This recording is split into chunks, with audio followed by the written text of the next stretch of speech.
Revolta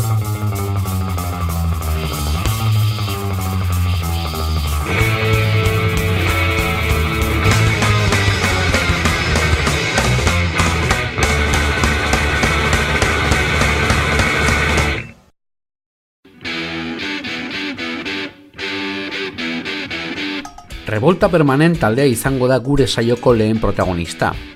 Mungiako Gau estudiotan bildu gara taldeko laukideekin, eta beraiekin batera, Ultravioleta diskoaren ingurukoak ezagutuko ditugu.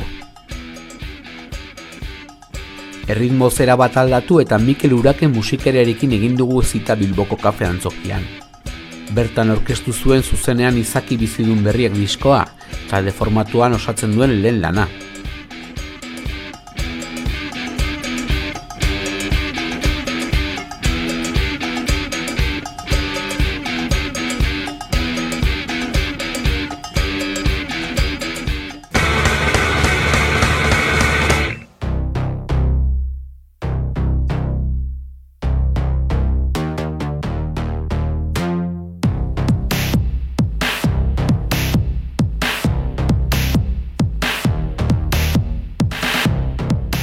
Revolta Permanent taldearekin egin dut hitzordua Mungiako Gau estudioetan.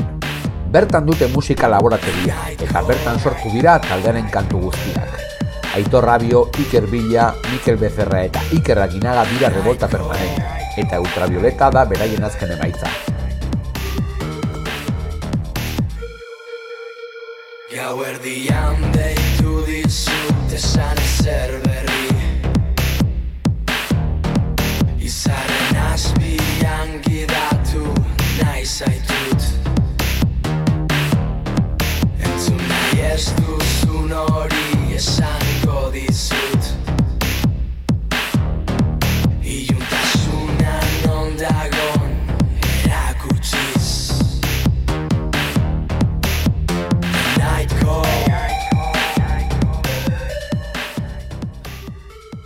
Ultravioleta ez da Revolta Permanent taldearen beste disko bat. Honakoa, auzolanean egindako lan bat da, non taldeak sorturiko kantuak 8 produktore ezberdinen esku utzi dituzten. Ideia azten da, ez honetan gauan gauzak azten dien dugun, ez? Zorakeri baten komentatu egin ditugu diska bi, eta hirugarren bat egitekotan, zergatik ez dugu planteatzen igual beste era batera, edo behintzat beste bueltatxo bat emon zelan egin, eta okurritu zitzaigun hori, kanta bakotxeko normal egiten ditugu basean neu, danan artean landu kantuak eta hori, eta okurritu zitzaigun kanta sortu eta bukatu baino lehen beste produktore bati itxi berak eukiteko aukera eskua sartzeko, ez? Eta zikera batean komentatzen duen igual bat, bi, hiru, lau, EP bat, gauza piloa komentatzen duzan. Eta junginen tanteantzen, eta azkenean bilbaina bat planteatuz 8 produktorekin hasi ginen jarri ginen kontaktuan, 8, 9, 10 batzu. Eta danak esan egin baietza, gure harri eta gure sorpresa. Eta, hola hasi ginen eta kontzeptua pixka eta aldatuz, eta danen baietza hartuz, hasi ginen planteatzen epe luze batera, landuz eta emaitza. Azkenean pixkat kontu bat zen, hemen indako zerbait, eta hasieratik hemen indogun gauza bat, kanpora bidali, eta estatu mailan nahiko errekonozimendu handia duten langileak, kantu horiek hartzea, eta azken nahasketa egitea. Azkenean hori, ez bakarrik gure lana, gure hizkuntzare zabaltzeko pixka bat eta hori, behar nituen estatu mailako 8 produktorei eta bertan bere estudioetan bukatu dituzte pixka bat, eta bere masterizazioa New Yorken egin zen, Jessica Nonek egin zuen New Yorken, eta azkenean hori zen ideia, zabaltzea gure produktua, kanpoko jendeak ia nola hartu eta nola lantzen zen ikusten. Izan ere, produktore hauek aurretik hau berez izan da beraien lehenengo lana euskaraz eta elektronika edo hip-hoparen munduan gehienena, beraz pixkat haientzako izan da esperientzia berri bat. Produktore ezberdinek kantuen pista biluztia jaso zituzten, hauek kantuak borobildu eta azken amaitza osatzeko. Normalean egiten dana da, kanta sortzeko orduan, era normal batean egiten baduzu, ez? Bateria, gitarra eta hola egiten baduzu, komponente bakotxeko beran instrumentu hartu eta beran satia sortzen dau, eta honen artean kanta egiten da, ez? Azkenan igual edo letra jartzen da, era pilo bat hau. Kasu honetan elektronika, bateria, bajua eta gitarra kenduta, beste dana, batek edo danon artean egiten dugu, ez? Orduan era desberdina da. Orduan hemen ez dago produktore bakotxari bialtzeko aukera bateria tal bestea, orduan hemen behar dana da, base hori hartu, batzutan daia bombo bi, kaja bi, bajuak, soinuak, saratak, pistaka bidali, eta aukera emon egiteko berak nahi dena. Bakoitzak egin du lan modu ezberdin batean, eta hasieran pixkat apostu arriskatua zen, horregaitik, ez genekielako ze emaitza jasoko genuen, baina azkenean eta masterizazioa egin ondoren Brooklynen egia da emaitza nahiko borobila dela, eta kantu batetik bestera ez dagoela ezberdintasun handiegia, hori da. Abesti bakoitza baitu bere ñabardurak, baina emaitza bada nahiko borobila.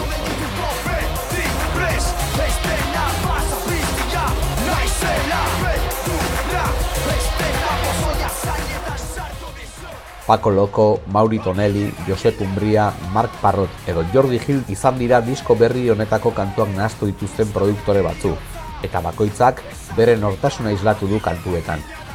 Argi gendun, nahi gendula produktoren aldetik gure estilotik kanpo zegoen jendea, ez? Bai banda sonorak, bai popa, bai roka, bai hori, flamenkoa. Orduan egin du listatxo bat, eta hemen guk gauatik etxetik eta gau kontaktua, azkenean estudio bat bada, edo da. Eta batzuekin, hola, aparatajei buruz, eta teknikei buruz, batzuk lagunatia, beste batzuk ez gendu zuen ezagutzen. Eta asmo hori izan, ez? Hartzea banan ez gendun hartu ni batzuk bai. Baneukan antoja, por ejemplo, Paco Loco, badakiz egiten dauen, nondik irtengo dan, segingo dauen, eta baina sorpresa itzela oso handia izan dela, ez? Bai hizkuntzana, adibidez Dani Richter esan zuen, normalean bera, ingelesez, frantsesez eta alemaniaz pilat lan indua, euskeraz inoz bez, eta Dani Richterrena bai polita izan zen ikustea zelan oso ondo ulertuzun kantuaren nondik norakoa, ez mesua berez, baina bai transmititzen zuzen txasi hori, gero bai adibidez Manuel Colmenero India egiten duen produktore bat da, orokorrean India betuzta morlaekin eta horrelako taldeekin aritu da, eta elektronikatik eta gustatzen dituen soinu aldetik, metaletik hurbil dauzela, rock industrialetik eta oso urrun dauzena. Kuriosia handia neukan, batez be gitarren tratamendua. Azkenean elektronika, elektronika tratatzea, soinu aldetik eta gauza nahaztea, baina zute ezian proiektuak, hemen dituzu 150 pista eta landu. Pizkate murriztu gendun da lana, baina batez be ahotzak zelan tratatu, guk azkenean euskaraz ditu, eseak, zetak, silbido, silibantzi hori zelan tratatuko gitarra zelan tratatuko, dana tratatuko edo India, edo banda sonorak, edo flamenkoa, edo popa. Beste hizkuntzatan lan egina, adibidez Josep Umbria egiten zuela Alemaniako taldeekin lan, eta hizkuntzaren aldetik, beraintzako erronka zen Alemania eta euskara. Ez zeben ulertzen, batzuk eskatu duzkuen trauzio eta ez batzuk ez.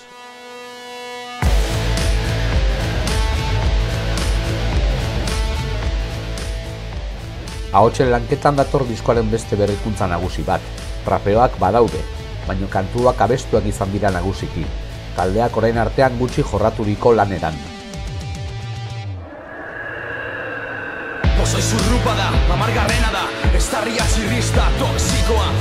Tantaka, zure hitzen isla, barrutiak hiltzen biltzen, antzinako irudiak, bai, denbora purtuz, kemena lapurtuz, ene buruari galdezka oin ditudan keskak, norabidea zein ote da, haremenka, nabil ni zu, ez zaude, noiz arte, eta noiztik nengoen batu, honi lotuta, miresmena galduta, nabil ni zu, ez zaude, eta noiz arte,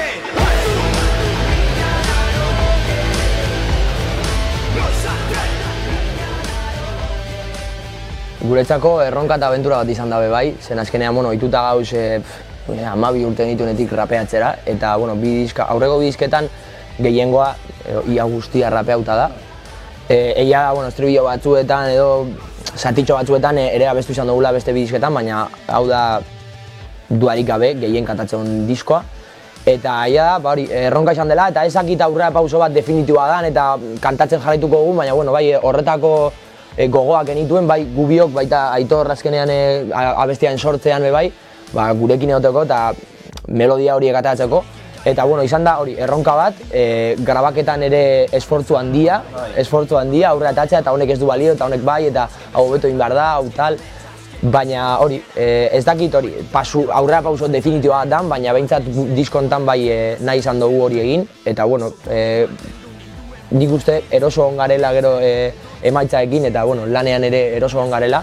Eta posible da, bai, hemetik aurrera, ez rapetik guztiz aldendu eta musika elektronikoa eta dantza egin abesten eta, baina egia da, bai, gustuko izan dugula eta posible dela, eta gure buruai ere demostratu dugu kapazakala eta egin dezakegula. Eta azkenean horrek ere, beste kolore batzuk sartzen ditu kantetan eta beste gauza batzuk sartzen ditu, ez denak monotonia pixkate galtzeko kantak, ez? Urrengo lanetan Pavarotti eta Botzeli bezala arituko gara, ja. No te lo crees ni tío. Hitzen tematika ere aldatu da lan berrian. Orain artean salaketa eta aldarrikapena izan dira nagusi. Oraingoan barrura begira jarri dira, gai intimistagoak landuz. Gure hitzetan, Iker eta Bion hitzetan beti nabarmena izan da pixkat errebindikazioa, ez?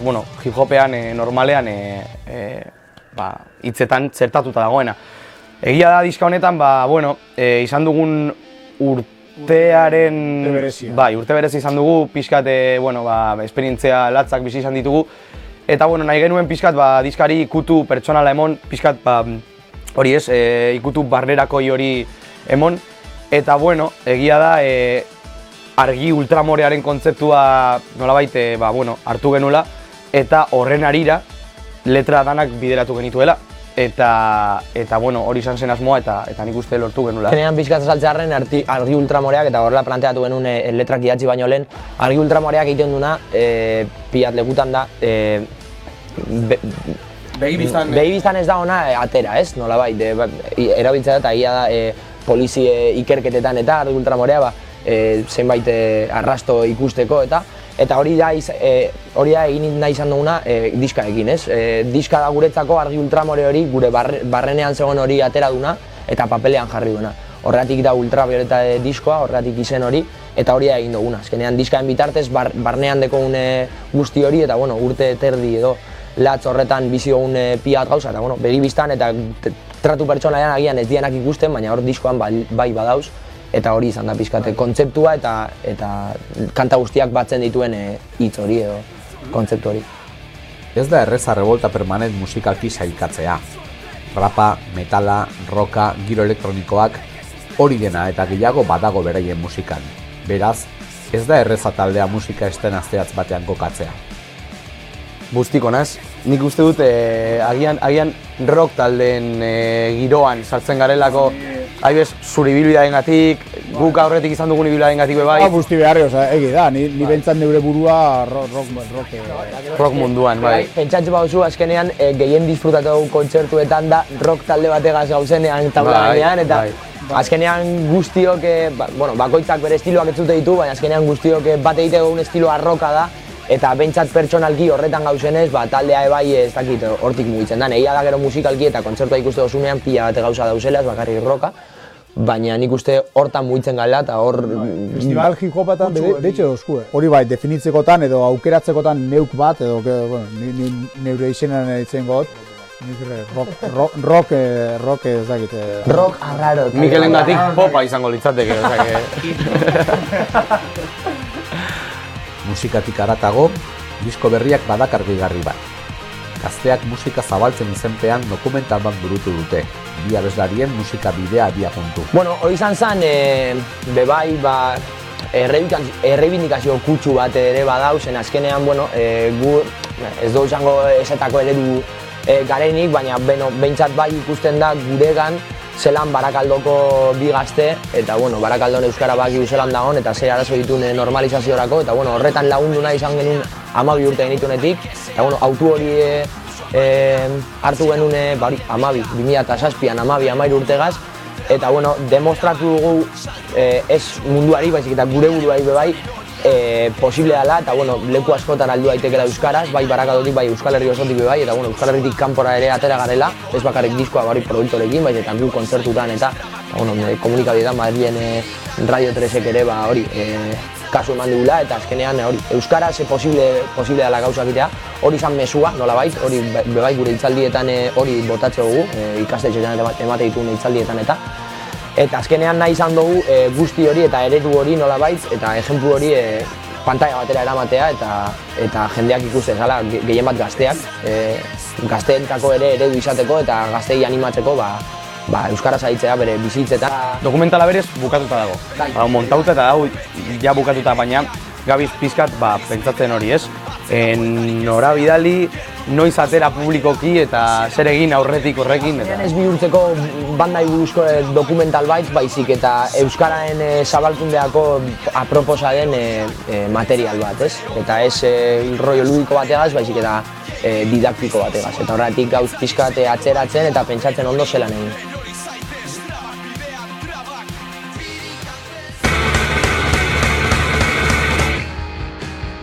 Mikel Uraken musikariarekin egin dut hitzordua Bilboko Kafe Antzokian. Disko berria du kalean, Izaki bizidun berriak izena du, eta hemen aurkeztuko du gaur. Gu berarekin elkartu gara eta diskoaren inguruan mintzatu gara, non bakarrari izateari utzi eta talde moduan grabatu duen.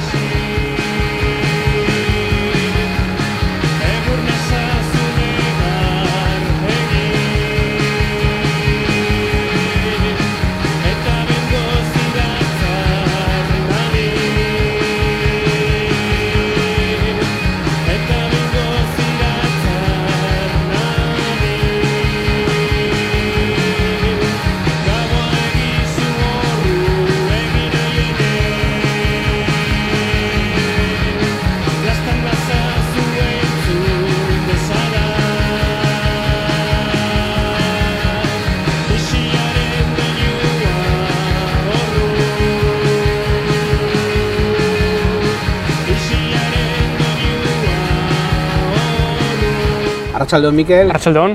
Hemen bildu gara Bilboko Kafe Antzokien kanpoaldean, disko berria aurkezten duzu bertan, zure musikabideko 3. diskoa da, eta berrikuntza dexente dakarren diska, ez? Bai, aurreko diskoarekin konparatuta, ja hautsi diote bakarka egoteari, eta disko honetan erabaki nuen olako osolan moduko sortzea, eta beste musikari batzuekin konpartitzea nire konposaketak, eta hiru artean osatzea nina esen gaur egun Mikel Uraken.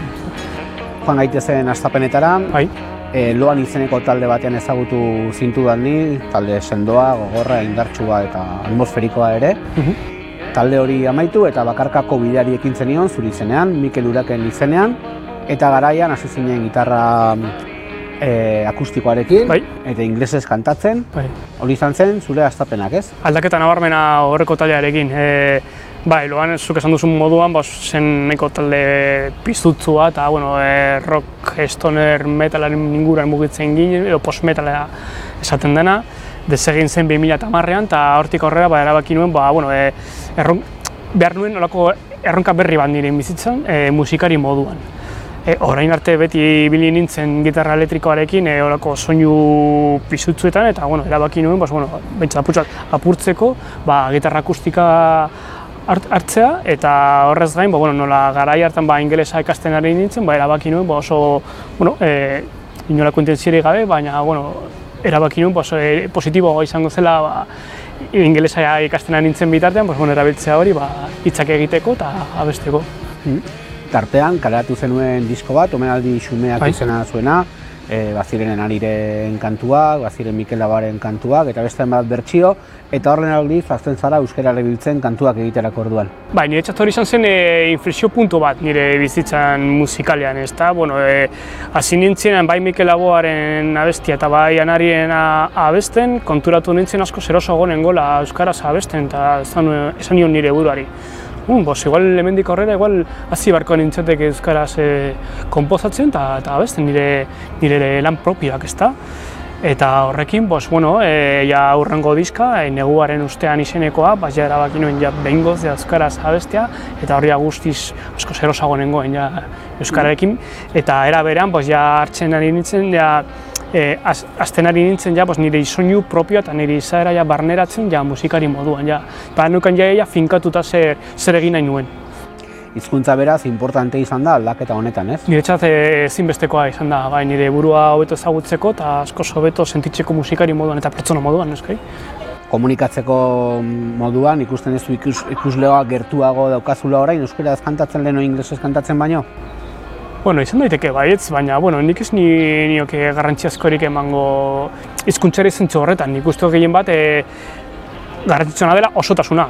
Euskaraz edo ingelesez, berdin da, baina nik uste gehien asola duena da osotasuna bera. Eta igual izan daiteke, igual euskararekin asko gehiago, baina Neguaren ostean ekarri zuena da ere gitarra elektrikoen presentzia gehiago kantuetan, ez? Naiz eta gitarra akustikoarekin grabatu nuen gitarra elektrikoko amplifikadore batekin, gaur egun erabiltzen dudana, eta distorsioarekin. Naiz eta soinu akustikoa izan, baina bat zegoenelako kutsu elektriko eta distortsionatu, igartzen dela disko horretan. Eta gutxi gara gaur egun jarraitzen dut aputxo bat hildo hori baita ere. Taula gainean beti bakarka tauluratu zala orain arte. Eta dela 2 urte eta terdiola hasten zara pentsatzen disko berri izango zena, eskuartean dugun izaki bizidun berriak. Disko berri hau, Garaten grabatzen duzu berriz ere, Garate estudioetan ondoanen. Eta hemen banda bat duzu zure ondoan. Kantuak hasieratik zauden pentsatuak banda formatuan grabatzeko edo denborarekin erabaki duzun gauza bat izan da? Disko honetako kantak ni hasi nintzen, ni elkartu nintzen nire lagun musikariekin 2017ko urtarrilean, duela urte eta piko, orain arte. Eta kantak nire konposatuak dira, orain arte egin dudan bezala. Kontua da gero bozet horiek amankomunean jarri dudala nire musikariekin, nire lagunekin eta kidekin, eta hiru artean osatu dugu abestia bukatuta, ez da diskoan entzuten den kanta hiru artean. Diskoa Bizen Eszenen Zigularen babesean kaleratu da, eta zure izenean, Mikel Urakenen izenean, naiz eta banda bat egon atzean, oraindik proiektua zure izaten du jarraitzen eguneko unean? Hori da, naiz eta kolaborazioa irekita egon, baina ni naiz azken finean azken arduraduna eta auzolanaren koordinadorea, ezta? Naiz eta, gero zuzene kontzertuei begira, tartekatuko dut egutegiaren arabera eta bakarka jarratzea lekalden inean. Disko berrian, aipatu dugun hasierako garaioetatik dago zu hortza dela oraindik, proiektuaren frontean, baina musikalki oso ezberdina da, disko oso intentsua da, atmosfera pila daude, errepika pila bat daude ere, kantuen blukea, mantra hori ere badago kantu askoetan, distortzioa, intentsitateak, oso disko importantea, ez?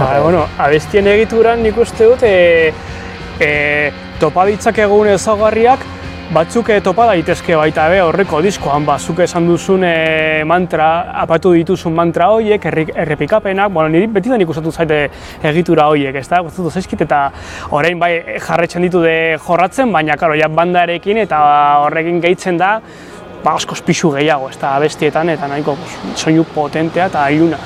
Zer sensazio izan duzu, berriz ere zure atzean, bateria bat egotea, base ritmiko bat, bajua egotea, zure bultzatzen pixkat aurreraka, ez? Pila bat, kriston indarra ematen du hori abestean eta jotzean, ez da, nik uste dela konfiantzazko bultzada bat da, bai.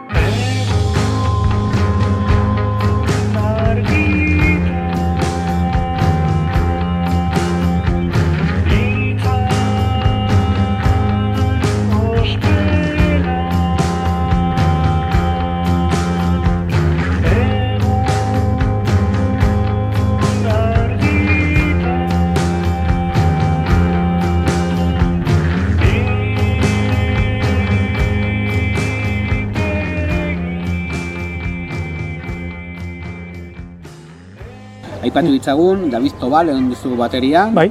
eta Gorka Pardo basuan, hirukote horiek grabatu duzue, Garate Estudioetan, Ander Barruizo soinu teknikari lanetan ibilia, eta diseinurako Asier Garzia Azkueren diseinuarekin egin duzu berriro, Berriro, bai. Bezala, ni uste importante dela zure diskoaren azala eta irudia ere, ez? Beti zaindu izan duzu Mikel Urakenen diseinuak beti zainduak eta ederrak izan dira, ez? Bueno, igual esan diteke marka pertsonal bat ez dakit, baina nik uste dut meritoa dela benetan Asier Garzia Azkuerena, ez da aspaldiko lagun bat hemen Bilbokoa, eta berak ezagutzen du oso ondo nire musika, eta berak islatzen duena da, nire musika, ez da nik pasatzen diot, nik beti egin dudanarekin, nik berarekin egin dudana izan da beti bidali dizkiot bozetoak, eta berak hartu ditut horiek abiapuntu moduan inspirazioa bilatzeko gero diseinuak egiteko. Osea, nik ez diot esan hau nahi dut edo beste hau. Osea, bera da inspirazio librea eta hartu dut, eta hori da islatzen duena da. Bueno, honakoan banda bat izango duzu alboan, aurkeztu, zer musikarik izango dituzun zuren alboan, nondik gatozen eta zer egin duten? Batera jolea David Tobal da, Xixa Pagma taldean ibilitakoa, eta gaur egun Negra Calavera eta Pikadura taldeetan ibiltzen da. Eta Gorka Pardo da aspaldiko lagun bat, hemengo Bilbokoa, eta bueno, aspalditik ezagutzen genuen elkar, eta zera batean, hasi nintzenean pentsatzen taldekide egokienak nire proiekturako, nahiko garbi izan nuen iaia hasieratik, ezta pertsona horiek oso interesgarriak zirela niretzat. Bai haien izaeragatik eta lan egiteko eragatik, bilatu behar da konfiantzazko pertsonak proiektu bat burutzeko hiru artean.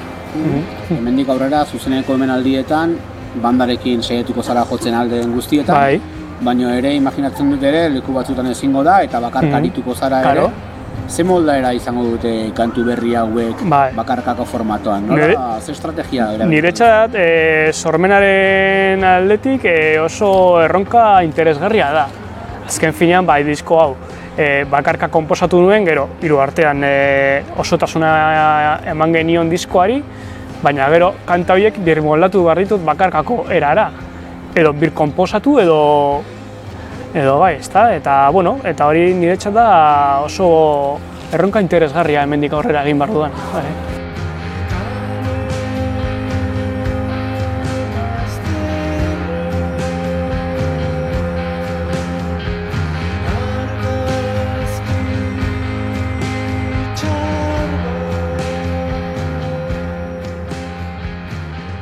Disko honetan, hitzetan, laguntza izan duzu. Bai. Hitz bat egin duzu.